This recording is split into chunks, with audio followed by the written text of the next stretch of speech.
봉독하도록 하겠습니다. 모두 일어서서 함께 한 절씩 교독하도록 하겠습니다. 제가 먼저 읽도록 하겠습니다. 곧 그때로 일어가 예루살렘에 돌아가 보니 열한 제자 및 그들과 함께한 자들이 모여 있어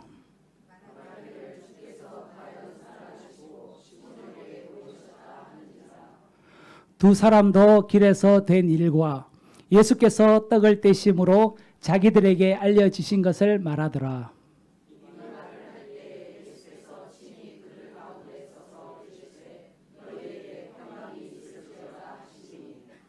그들이 놀라고 무서워하여 그 보는 것을 영으로 생각하는지라.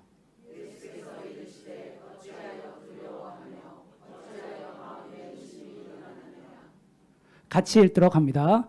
내 손과 발을 보고 나인 줄 알라. 또 나를 만져보라. 영은 살과 뼈로 없으되 너희 보는 바와 같이 나는 있느니라. 아멘.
예, 지금부터 우리 한국 선한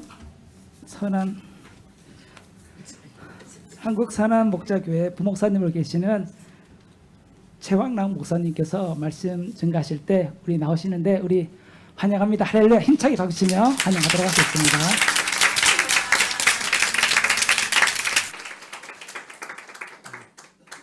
이렇게 환영해 주셔서 참 감사를 드립니다. 제가 지난 금요일부터 이렇게 3일째 치바 영광교회에서 자면서 또 매 예배 때마다 이렇게 참여하고 있는데요. 참 감사한 것이 교회에서 이렇게 생활할 수 있는 것이요. 너무 평안하고 좋습니다. 그리고 또 우리 김섬성 목사님과 사모님 이 교회를 어떻게 이렇게 세워 오시고 이끌어 오셨는지 제가 제일 인상 깊었던 게 기도가 뜨거우신 것 같아요. 뭐 금요 성령 집회 때도 그렇고 새벽도 기도하러 나오신 성도님들이 정말 뜨겁고 간절하게 이렇게 기도하시면서 그리고 또 하나님 나라와 의를 구하는 기도를 매 예배 때마다 먼저 하시는 것을 보면서 이 교회가 참으로 복받은 교회고 또 하나님께서 이 교회를 통해서 그 일본 전역에 치바에 또 다음 세대에 하나님의 복음을 흘려보내시는 통로되는 교회 되게 하시겠구나 이렇게 믿어집니다. 그 은혜가 있으시게 되기를 축복합니다. 저는 오늘 먼저 들어와 있고요. 이제 내일부터는 또 저희 아이들과 또 저희 아내가 또 오게 됩니다. 저희도 수련회가 있어서 아이들이 수련회 참여하고 그리고 이제 오게 되는데 저희 가정에게는 아마 다음 주 또 그 다음 주 수요일까지 가족 부흥회가 될 것 같아요. 저희 가정 수련회가 될 것 같아요. 왜냐하면 목회를 하면서도 자녀들과 함께 이렇게 예배하고 이러기보다는 저는 대예배, 아이들은 또 아이들 예배 이렇게 따로따로 예배를 드리는 경우가 많았는데 이번에는 꼼짝없이 매 예배 때마다 저희 아이들도 새벽 예배 나오고 수요 예배, 금요 성령 집회 주일에 이렇게 함께하면서 하나님께서 저희 가정에 수련회를 허락하셨구나 그런 생각도 들어서 너무 감사합니다. 제가 선한목자교회에서 14년째 사역을 하고 있습니다. 꽤 오래 있었죠. 저의 30대를 다 선한목자교회에서 보냈고 지금은 이제 40대 중반으로 들어가게 되는데 제가 한 번은 신년 부흥회 때 목회를 다 감당하시고 은퇴하신 원로 목사님이 그 부흥의 말씀을 전해 주셨는데 그 목사님께서 성도들에게 질문을 하나 하시더라고요. 여러분 이 세상 살면서 다른 거는 다 없어도 이거 하나 있으면 되고 또 이거 하나 있으면 다른 것 다 없어도 넉넉히 살아갈 수 있는 가장 핵심이 뭔지 아십니까? 그러시더라고요. 그러면서 그분이 하시는 말씀이 평안입니다. 그러시는 거예요. 평안. 그 목사님은 6.25 전쟁을 몸소 다 경험하셨대요. 남과 북이 서로를 죽이고자 전쟁을 벌였던 그 전쟁통을 다 몸소 경험하시고 그리고 전쟁 후에 나라 전체가 쑥대밭이 되었는데 그 이후에 나라를 다시 재건하는 이 과정을 겪으시면서 돈이 많아도 평안이 없으면 그러면 지옥이구나. 몸이 건강해도 평안이 없으면 그러면 건강한 게 아무 소용이 없구나. 이 얘기를 하시더라고요. 제가 그 말씀을 듣다가 진짜 그렇다. 어떨 때에는 주위에 사람들이 다 나를 둘러싸 죽이려고 하고 또 어떨 때에는 억울하고 원통한 일이 있어도 이상하게 내 마음에 평안이 탁 자리를 잡고 있으면 그런 상황이 아무런 문제가 안 돼요. 그런데 어떨 때에는 모든 게 다 풀리는 것 같고 그리고 문제가 없는 것 같은데도 이상하게 내 마음에 왜 이렇게 괴롭고 두렵고 평안을 잃어버렸는지 분주하고 그러면 모든 평안한 환경들이 오히려 나에게 어떤 힘도 안 되는 경우를 우리가 경험하지 않습니까? 자, 그러면 여러분께 질문을 합니다. 평안이 중요한데 평안은 어떻게 누리는 겁니까? 세상 사람들이 이걸 잘 몰라요. 얼마 전에 한 신문에서 서울 시민들에게 행복도 조사를 했습니다. 그러면서 서울에서 살면서 행복하고 평안하게 살기 위해서 무엇이 가장 필요합니까? 이렇게 질문을 했는데 뭐라고 답을 했을까요? 40.9%가 돈이 있어야 합니다. 그랬대요. 돈이 있어야 서울에서 행복하게 살고 평안하게 산다. 그래서 질문을 또 하나 했대요. 그러면 얼마 정도의 돈이 있어야 합니까? 그랬더니 사람들이 최소 10억에서 50억은 있어야 서울에서 행복하고 평안하게 삽니다. 제가 그 신문 기사를 읽다가 낙심이 되더라고요. 나는 큰일 났네. 평생을 살아도 행복할 일은 없겠네. 만약에 그 기사대로 하면요. 근데 여러분, 돈이 많으면 정말 행복하고 평안한 거 맞습니까? 저희 나라에 삼성이 제일 큰 기업이죠. 아마 이곳에서도 혹시 삼성을 다니시는 분이 계실 수도 있는데 얼마 전에 신문에 이런 기사가 실렸어요. 삼성 다니는 직장인들 중에 최근에 직장 안에 상담 센터를 찾는 이들이 늘고 있다는 거예요. 고민이 많다는 거예요. 그런데 상담의 내용이 뭐냐면 집에 들어갔는데 아이들이 저와 대화가 없어요. 그게 고민이래요.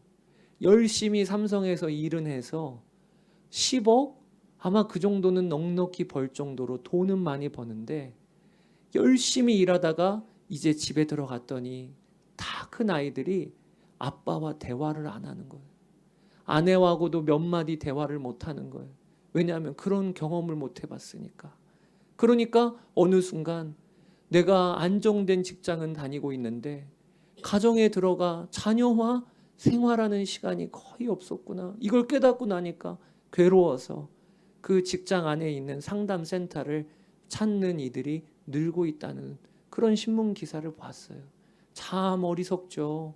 우리가 이상하게 평안이 뭔지도 모르고 어떻게 얻어야 될지도 모르고 바쁘고 분주하게 살다가 평안을 놓치고 살 때가 너무 많습니다. 그런데 문제는 예수님을 믿는 사람이나 안 믿는 사람이나 똑같은 경우가 많다는 거예요. 그래서 오늘 여러분들과 오늘 본문 말씀을 통해서 우리가 어떻게 평안을 누리는가 붙잡게 되기를 원합니다. 오늘 본문 말씀에는 평안을 잃어버린 사람들이 등장을 하는데 그 사람들이 누구냐면 예수님의 제자들이에요. 예수님의 제자들이 오늘 얼마나 두려웠는지 마가의 다락방이라는 예루살렘의 한 다락방에 모여서 바들바들 떨고 있습니다. 그리고 그 모습을 오늘 본문 19절에 어떻게 표현하고 있냐면 이날 곧 안식 후 첫날 저녁 때에 제자들이 유대인들을 두려워하여 모인 곳의 문들을 닫았더니 이렇게 나와 있습니다. 제자들은요 다 큰 성인 남성들이에요. 그들 중에는 어부도 있었고요. 그들 중에는 건장한 체격을 갖고 있는 사람들도 있었습니다. 그런데 그 성인 남성들이 다 모였는데 문을 다 걸어 잠궜어요. 창문을 다 닫았어요. 그리고 커튼을 다 쳤어요. 그게 그 마음의 상태가 어떠한가를 보여주고 있는 것이죠. 그들이 지금 바들바들 떨고 있는 겁니다. 여러분, 왜 그들이 이렇게 평안을 놓치고 있을까요? 그들은요 사실 정확히 일주일 전에 유월절을 앞두고 예루살렘에 입성을 합니다. 그게 우리로 따지면 종려주일이죠.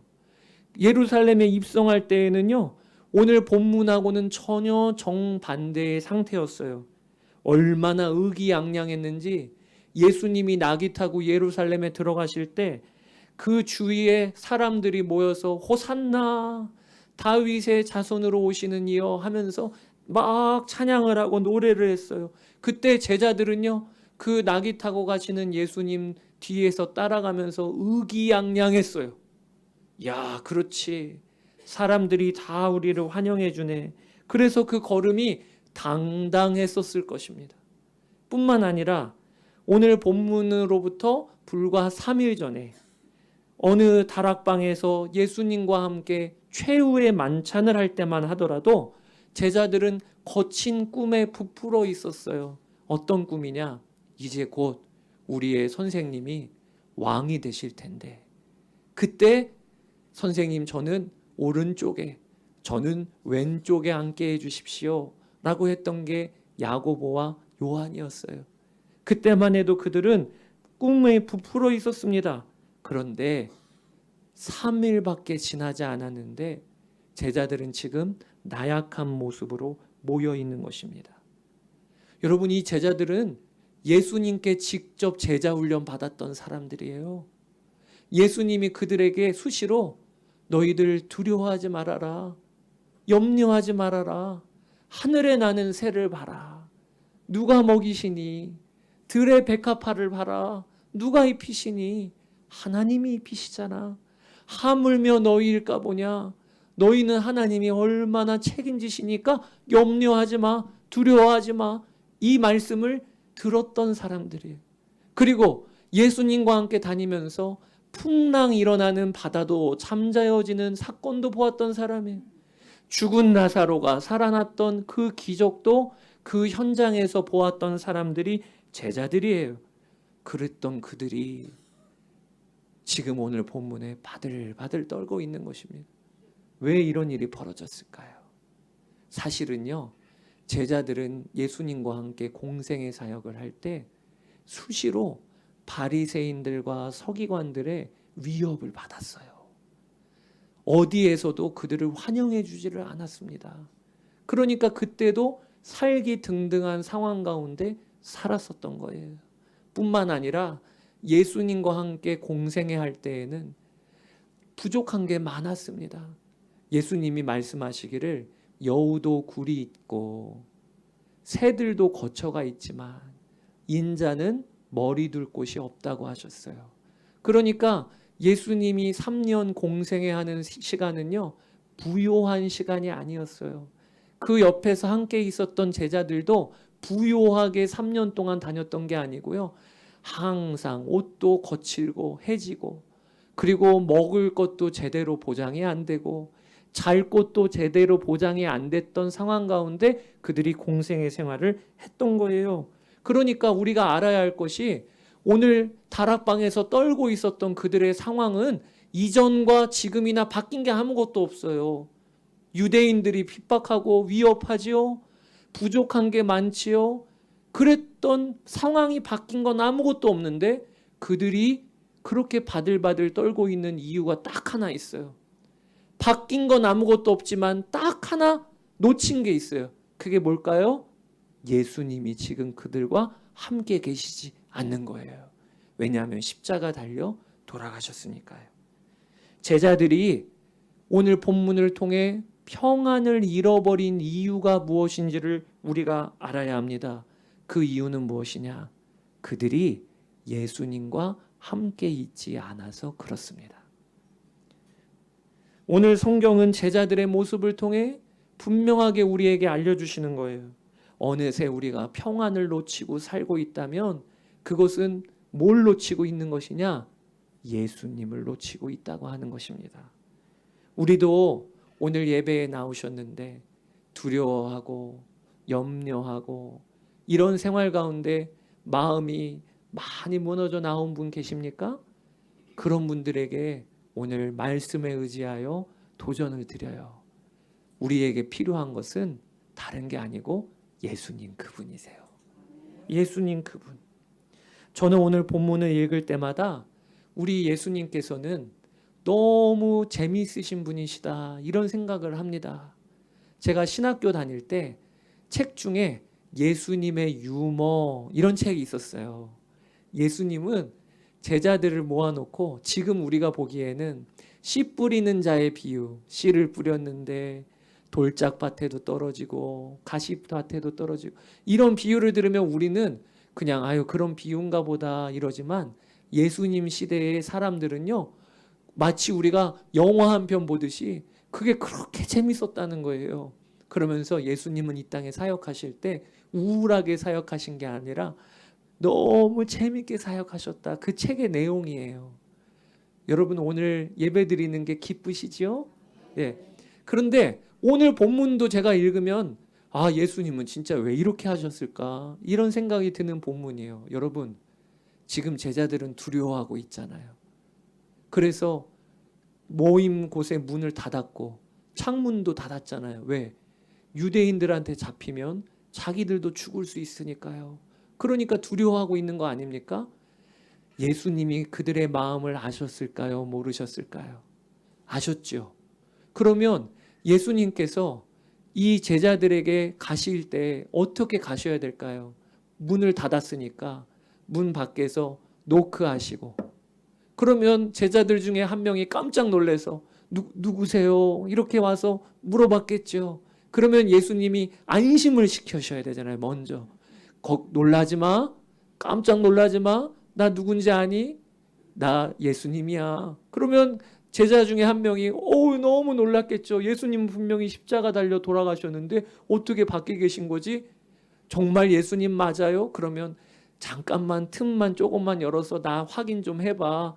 그러면 제자 중에 한 명이 확인하고 예수님이시네. 그러면서 나머지 제자들한테 가서 놀라지 마, 밖에 지금 예수님이 계셔. 이러고 맞이해야 제자들이 겨우 두려운 가운데 맞이하는 거 아니겠습니까? 그런데 예수님은요, 노크도 안 하시네요. 문도 안 여시네요. 예수님의 부활하신 몸은 지금 우리의 몸과는 다른 영광스러운 몸이라 문을 여실 필요가 없는 몸이셨나 봐요. 예수님은요, 노크도 안 하시고 문도 안 여시고 제자들이 두려워 떨고 있는 그 사이에 오늘 본문에 보면 그들 사이에 서셔서 정중앙까지 걸어가신 거예요. 터벅터벅. 그러니까 걸어갈 때 제자들은 저 사람 누구야? 갑자기 저 사람이 일어나서 왜 우리 중앙으로 오지? 이랬을 거예요. 거기까지 가셔서 예수님이 갑자기 제자들에게 너희에게 평강이 있을지어다. 여러분, 우리가 읽기에는 야, 감동적이다 이러지만 당시의 제자들은 어떤 마음이었을까요? 놀라 기절해서 자빠졌을 거예요. 그래서 오늘 본문에 뭐라고 나와 있냐면 37절에 그들이 놀라고 무서워하여 그 보는 것을 영으로 생각하는지라, 이렇게 나와 있어요. 여러분, 이 말은 무슨 얘기냐면 귀신이야 이랬다는 거예요. 그 보는 것을 영으로 생각하는지라. 너무 놀란 거예요. 제자들이 놀라서 영으로 생각하는지라 귀신이야 이랬던 거예요. 아니, 예수님께서 왜 제자들에게 이렇게 하셨을까요? 그들을 놀래켜 주시는 재미로 그렇게 하신 것일까요? 아니에요. 예수님께서 제자들에게 알려주고 싶으신 것이 있으신 겁니다. 두려움에 떨고 평안이 없는 제자들 가운데 예수님은 들어가셔서 그들 한가운데 서시고 너희에게 평안이 있을지어다 말씀하셨어요. 뭘 의미하는 걸까요? 이것이 바로 평안이라고 하는 거예요. 예수님이 그들 한가운데 계신 것이 평안이라는 거예요. 이것을 제자들에게 몸소 경험시켜 주시려고 예수님이 그들 한가운데 가셔서 이게 평안이야. 내가 너희들 정중앙에 서 있는 이게 평안이야 라고 알려주시는 게 오늘 본문의 말씀인 것입니다. 여러분, 예수님이 정중앙에 서 계시면 그게 평안인 거예요. 가정이 경제적으로 어렵고 불화가 많더라도 남편과 아내 사이에 예수님이 서 계시면 그러면 평안한 거예요. 자녀들이 속을 썩이고 말을 안 들어도 자녀와 부모 사이에 우리 가정에 예수님이 서 계시면 그러면 그것을 평안하다고 말하는 거예요. 왜냐하면 그럴 때 예수님은 우리 자녀를 반드시 바르게 세워주시기 때문에 그렇습니다. 여러분, 오늘도 우리가 예배를 드리는데 오늘 우리가 예배 드리는 이유가 뭐지요? 성령님께서 우리를 이끌어 주셨기 때문에 이 자리에 나와 있는 거예요. 그리고 두세 사람이 내 이름으로 모인 그곳에 나도 함께 있겠다고 예수님이 약속하셨어요. 그래서 오늘 우리는 이렇게 앉아 있지만 내 옆에는 지금 누가 계시냐? 예수님이 계세요. 그래서 오늘 우리가 예배드리면서 마음에 담대함이 부어지고 평안이 임하게 되는 거예요. 왜냐하면 예수님이 함께 계신 것이 평안이기 때문에 그렇습니다. 오늘 예수님께서 너희에게 평강이 있을지어다 라고 하실 때 이 평강, 평안이라고 하는 헬라어 단어가 에이레네입니다. 따라해 보실까요? 에이레네. 그런데 이 에이레네라고 하는 단어는 그 당시에 평안이라고 하는 또 다른 단어가 하나가 더 있었어요. 그게 무엇이냐면 팍스라고 하는 라틴어입니다. 로마가 라틴어를 썼잖아요. 근데 로마에서 평안을 의미하는 단어가 팍스예요. 그래서 예전에 중고등학교 때 혹시 한번 들어보셨을지 모르겠지만 팍스 로마나 로마의 평안, 이게 팍스예요. 팍스. 그런데 이 팍스라고 하는 평안은 어떤 의미의 평안이냐면 전쟁을 해서 다 이겼을 때, 전쟁에서 다 이기고 이제 로마가 최고 권력을 잡았을 때, 그래서 누구도 반항을 못하고 이제는 힘이 세졌을 때, 그때 팍스, 로마의 평안, 이렇게 이야기하는 게 팍스라고 하는 평안이에요. 지금 우리로 따지면 이런 거예요. 돈을 많이 벌어서 이제는 걱정할 게 없을 정도로 돈을 많이 벌었어요. 그러면 그때 저 사람 이제 걱정할 거 없겠네, 평안하겠네. 그때 뭐라고 쓰는 거냐면 팍스라고 말하는 거예요. 또 자녀가 좋은 대학교를 가고 좋은 직장에 취직을 했어요. 야, 저 사람 자식 농사 잘 졌네. 저 사람 이제는 자녀 걱정할 거 없겠네. 이럴 때 그거를 팍스, 평안이라고 하는 거예요. 그런데 예수님께서 오늘 에이레네, 너희에게 평안하라 라고 할 때 이 에이레네는 팍스하고 달라요. 이 에이레네는 구약의 샬롬에서 유래한 거예요. 샬롬, 유대인들이 샬롬, 만나면 샬롬 인사하거든요. 그게 바로 평안하라 이런 뜻이에요. 그런데 이 샬롬은요, 어떨 때 쓰는 단어이냐면 하나님과 막힌 담이 허물어졌을 때, 하나님과 관계가 바로 서져 있을 때 그때 쓰는 샬롬, 평안, 그게 바로 오늘 예수님이 말씀하신 에이레네의 뜻인 거예요. 그러니까 예수님은 어떤 평안을 주고자 하시는 거냐면 문제가 풀리고 아무 걱정 없는 상황, 그런 평안 말고 어떤 평안을 주시는 거냐면 죄인인 우리가 살아계신 하나님과 관계가 열리고 하나님과의 관계가 바로 서져 있을 때 누리는 하늘에서 부어주시는 평안, 샬롬을 주시겠다고 말씀하시는 거예요. 여러분, 그게 우리 그리스도인들이 누리는 평안의 이유입니다. 어떤 평안이냐? 하나님이 나의 아버지가 되셔서 나를 돌보시고 나를 이끌어 가실 때 누리는 평안이 바로 예수님이 우리에게 주시는 평안이에요. 주후 3세기 중반에 로마 황제 발레리안이 통치를 할 때 기독교인들을 잡아다가 고문하고 죽이는 일에 앞장서서 이 일을 수행했던 군인이 히폴리투스라고 하는 군인이 있었습니다. 그가 기독교인들을 잡아다가 고문하고 죽였어요.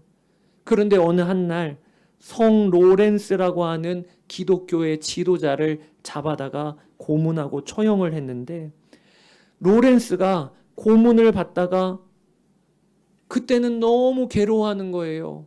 왜냐하면 살점이 뜯기고 뼈가 아스러지고 얼마나 고통스럽겠어요.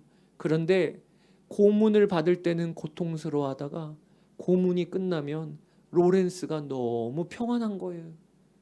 히폴리투스가 로렌스를 고문하다가 하루, 이틀, 3일이 지나면서 마음이 불편해지기 시작했어요. 아니, 이게 무슨 조화지? 고문하는 나는 점점 두려워지고 점점 마음이 불편하고, 고문을 받는 저 로렌스는 얼굴이 저렇게 평안해. 이게 웬일이지? 이러다가 어느 한날 로렌스와 함께 하시는 예수님을 그가 환상 중에 봅니다. 그리고 나서 그가 알게 됐어요. 로렌스가 평안한 이유는 예수님이라는 그분 때문이구나. 그리고 그 히폴리투스가 회심을 합니다. 그리고 예수님을 영접해요. 그리고 나중에는 결국에 황제로부터 사형 선고를 받아서 사지가 말에 묶여 찢김을 당하는 아주 비참한 순교를 당하게 됩니다. 그게 히폴리투스 이야기예요. 사랑하는 여러분, 그리스도인이 세상과 다른 것이 있다면 그게 무엇이냐? 어떤 상황이든지 어떤 고난이든지 우리의 마음과 심령이 평안한 것입니다. 그런데 그 비밀이 무엇입니까? 예수 그리스도께서 오늘 본문에처럼 우리 가운데 계신 거예요. 그게 평안의 비밀입니다. 예수님이 성령 하나님으로 우리 안에 오셔서 오늘도 우리와 함께하고 계세요. 그게 바로 요한복음 14장 18절, 내가 너희를 고아와 같이 버려두지 아니하고 너희에게로 오리라. 이게 우리에게 일어난 일이에요. 그래서 사랑하는 성도 여러분, 세상에서 우리가 다 갖추지 못하고 어떤 부분은 오늘도 꽤나 고난되는 일이 많고 고통스러운 일이 많아도 우리는 오늘도 평안할 수가 있어요. 왜 그런가? 평안의 근거이시오 평안 자체이신 예수님께서 우리와 함께 계시기 때문에 그렇습니다. 이번 한 주간 그런 평안을 누리시며 사는 여러분 되시기를 축복하는 겁니다. 저는 금요 성령 집회 때도 간증을 잠깐 드렸지만 제가 고등학교 3학년 올라가는 겨울방학 때 저희 집에 큰 일이 벌어졌어요. 어떤 일이 벌어졌냐면 저희 아버지가 2m 높이에서 일하시다가 비가 오는 날이었는데 그 빗물에 미끄러지셔서 2m 높이에서 떨어지셨어요.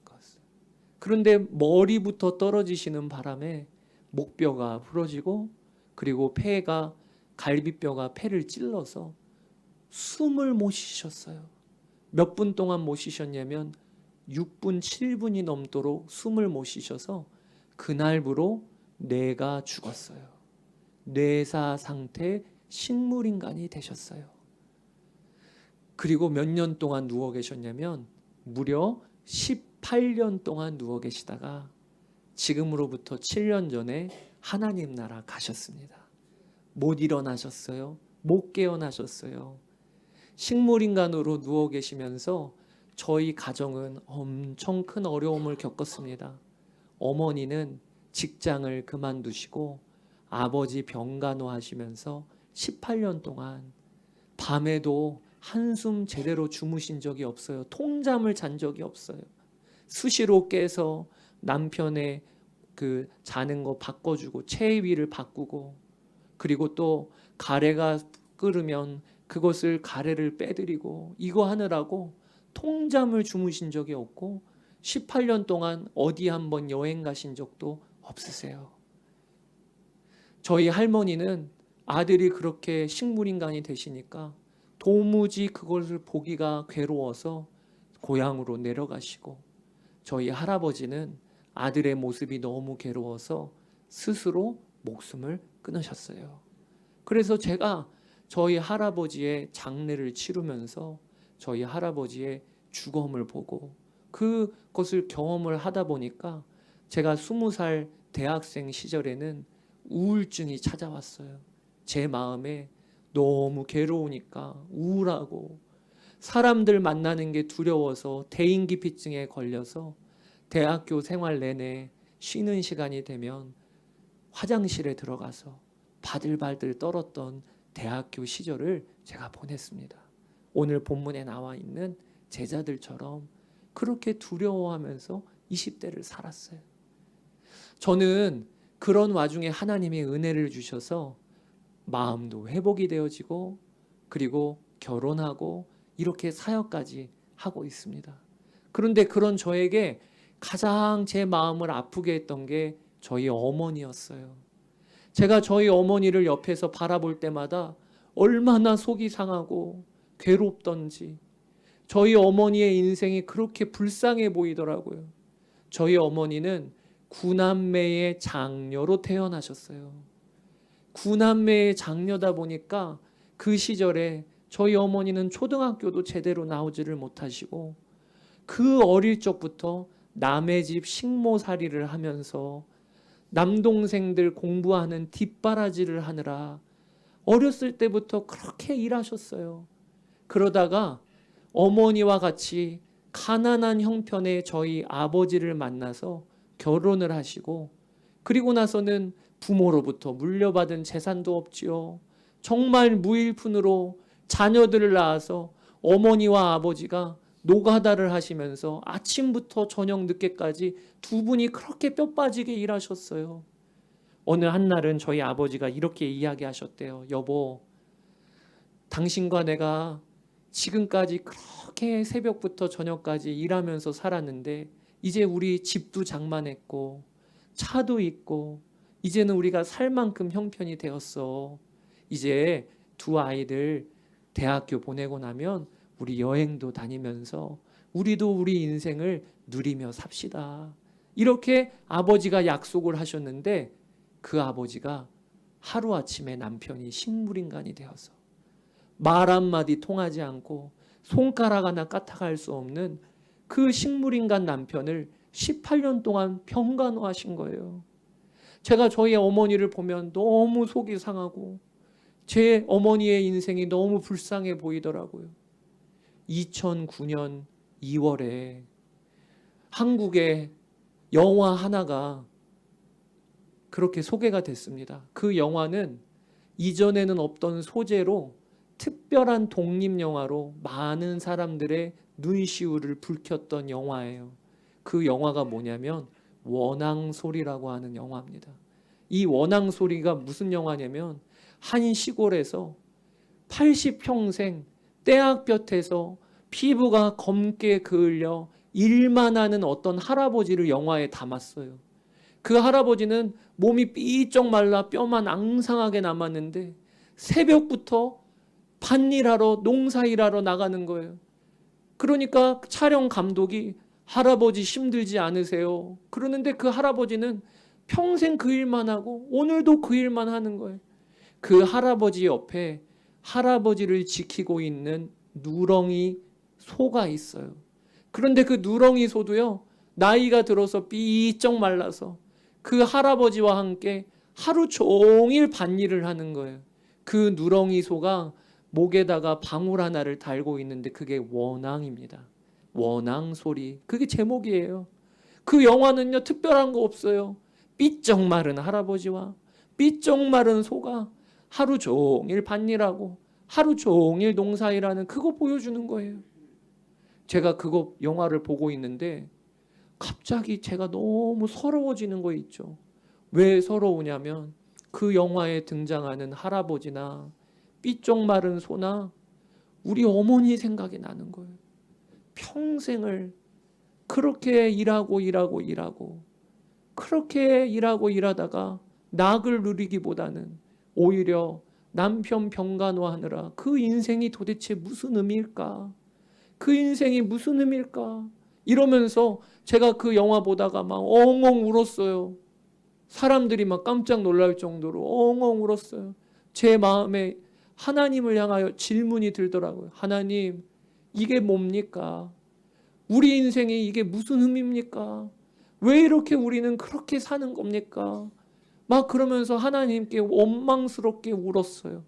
그런데 그때 하나님께서 저에게 주신 말씀이 있었어요. 그게 무엇이냐면 방금 읽었던 요한복음, 내가 너희를 고아와 같이 버려두지 아니하고 너희에게 오리라. 이 말씀이 제 마음에 붙잡아지는 거 있죠. 그러면서 하나님이 제 마음에 감동을 주시기를, 그래서 내가 왔다. 그래서 내가 너희 가정에 왔다.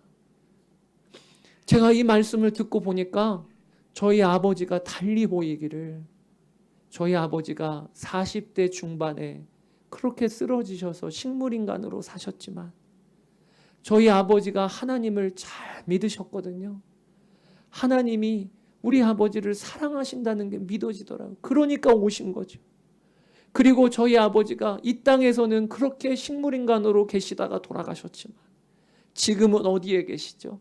하나님 나라에서 영광스럽게 영원토록 건강하게 사실 게 마음에 그려지니까, 그러니까 제가 달리 보이기를, 우리 가정이 지지리도 복도 없고 불행한 가정이 아니라 우리 주님이 오셨기 때문에, 우리 주님이 평안이시고 우리 주님이 복이시기 때문에 우리 가정은 복 있는 가정이요, 평안한 가정이구나, 이게 믿어지는 거 있죠. 그리고 나서 제 인생이 완전히 바뀌었어요. 우울증이 회복이 되어지고, 그리고 대인기피증이 달라져서 오늘도 여러분 앞에 서서 말씀을 전하고 있는 거 아니겠습니까? 여러분, 우리 성도들은요, 평안의 비밀을 알고 있어요. 그게 무엇이냐? 평안 자체이신 예수님께서 우리와 함께 계시는 거예요. 세상의 돈도 평안 줍니다. 돈 많으면 든든하잖아요. 또 세상에서 성공해도 그러면 든든하잖아요. 그런데 그런 평안은요, 유통기한이 있어요. 어떻게 유통기한이 있냐면, 돈 아무리 많아도요, 나중에 나이 들어 몸이 망가지면 돈 가지고 여행 못 다녀요. 돈 가지고 맛있는 음식 먹어도 아무 맛이 못 느껴져요. 유통기한이 있어요. 세상에서 성공해도 내려올 때가 있는 거예요. 그러니까 세상이 주는 평안은요, 금세 사라지는 평안이에요. 그것만 쫓고 다니면요, 반드시 염려와 두려움이 나를 사로잡습니다. 그러나 우리 주님이 주시는 평안은 유통기한이 없는 영원한 평안이에요. 그 평안은 흔들리지 않아요. 어떤 상황에서도 흔들리지 않아요. 우리가 그런 평안을 누리는 것을 보고 세상 사람들이 하나님이 살아계심을 보게 되는 거예요. 도대체 저 사람은 무슨 이유로 저렇게 힘든데도 찬양하며 살까? 저렇게도 어려운데도 어떻게 저렇게 기뻐하며 살까? 주님이 계시는구나. 이게 우리가 그리스도인들이 누리는 평안이에요. 저는 가끔씩 아버지가 사고 안 당하셨으면 얼마나 좋을까, 이런 생각을 해봅니다. 그러면 지금도 저희 아버지에게 가서, 제가 40대 중반이 돼 보니까요, 고민되는 게 많아요. 어떤 거는 지혜가 구해야 될 게 많아요. 그러면 저희 아버지한테 가서, 아버지, 저 이런 고민이 있어요. 상담해 주시면 신앙의 선배로 얼마나 저를 잘 가이드해 주시겠어요. 이게 저는 아쉽긴 해요. 그러나 진심으로 저는 지금이 더 좋아요. 왜 그러냐? 저희 아버지 때문에 저희 가정이 그렇게 힘들었었지만 그 이유로 말미암아 저희 가정이 얻은 복이 얼마나 큰지, 하나님이 얼마나 저희 가정을 돌보셨는지, 저희는 저희 어머니를 볼 때마다 예수 믿는 것은 저런 것이구나, 이런 생각을 해봐요. 저희 어머니가 병원에 가면 그 병실에 있는 다른 환자들 가족들이 다 저희 어머니에게 이렇게 얘기하세요. 권사님, 저도 교회 한번 다녀보고 싶어요. 권사님 믿는 하나님 저도 알고 싶어요. 왜냐하면 저희 어머니가 아버지를 병간호하면서도 예수님으로 말미암아 평안하셨습니다. 그래서 주위에 있는 사람들이 물어보는 거예요. 한 번은 저희 어머니가 이런 문자를 보내셨어요. 어디에서 표절하신 냄새가 많이 나는 문자입니다. 어느 한 날 뜬금없이, 아들, 행복해지기 위해 많은 것이 필요한 게 아니라 지금 웃으면 행복해져요. 그냥 웃지요. 그렇게 보내셔요. 또 어느 한 날은 이렇게 보내셨어요. 겸손히 기도하오니 오늘과 앞으로 모든 날들이 제 몸과 영혼을 거룩하게 하시고 다만 주님의 얼굴빛을 제게 비추어 주세요. 표절의 흔적이 역력하지만 저희 어머니가 이런 문자를 보내실 때마다 저는 감동해요. 어떤 세상 없는 설교자가 하는 설교보다 저는 더 하나님의 말씀을 만나는 것 같아요. 왜냐하면 저희 어머니가 평안의 증인이시니까요. 여러분들도 여러분들의 가족에게 평안의 증인 되셔야 돼요. 우리가 일하는 일터의 다른 동료들에게 예수님이 나와 함께 계시니까, 그러니까 나는 평안의 증인으로 하나님이 세우시기를 원하시는 거예요. 오늘 말씀 38절 39절 읽고 기도할 건데 한번 보세요. 38절 39절에 예수께서 이르시되 어찌하여 두려워하며 어찌하여 마음에 의심이 일어나느냐. 내 손과 발을 보고 나인 줄 알라. 또 나를 만져보라. 아멘. 오늘도 두려움 가운데 있는 분 계세요? 염려가 많은 분 계세요? 예수님께서 오늘 이렇게 말씀하세요. 어찌하여 두려워하느냐? 어찌하여 염려하느냐? 나를 보고 나를 만져보라. 예수님이 오늘도 우리와 함께 계시기 때문에 우리는 예수님을 볼 수 있어요. 지금도 예수님이 함께 계시기 때문에 우리는 예수님을 만지며 살 수 있어요. 기도 가운데 주님을 만나잖아요. 그러면서 우리는 평안의 증인이 되는 것입니다. 그렇게 이번 한 주간을 사시는 여러분 되시기를 주님의 이름으로 축복합니다. 이 시간에 찬송가 413장을 우리가 고백하면서 우리 같이 찬양하고 그리고 기도하도록 하겠습니다.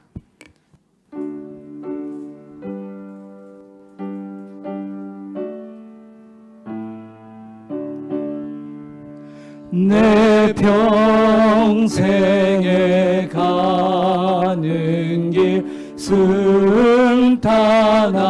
승탄하여 늘 잔잔한 강 같은지 큰 풍파로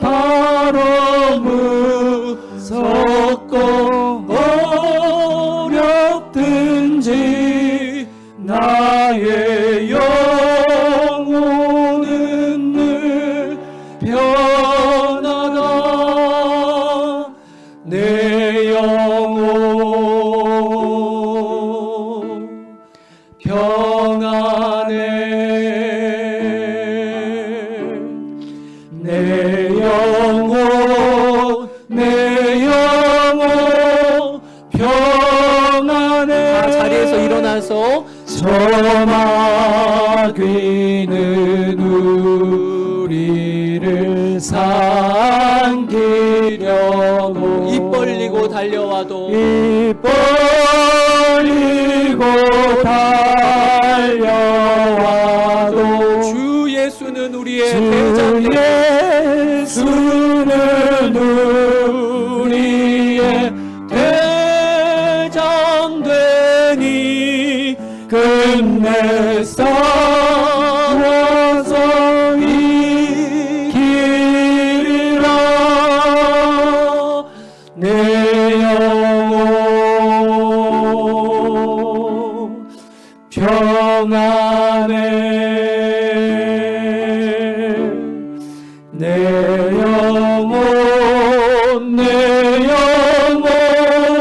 평안해. 내 영혼 아멘. 평안해. 내 영혼 평안해. 아멘. 이 시간 기도할 때 두 가지 기도 제목 붙들고 기도하기 원합니다. 첫 번째는 하나님, 우리 가정에 예수님이 정중앙에 서시옵소서. 그래서 우리 가정에 여러 문제가 있고 고민거리가 많아도 예수님이 정중앙에 계시면 평안합니다 고백하는 우리 가정 되게 하여 주옵소서. 그리고 이 시간에 기도할 때 주여 제가 평안의 증인이 되게 하여 주시옵소서. 그리하여 하나님께 영광이 되게 하여 주시옵소서. 주의 이름 한번 부르고 기도하겠습니다. 주여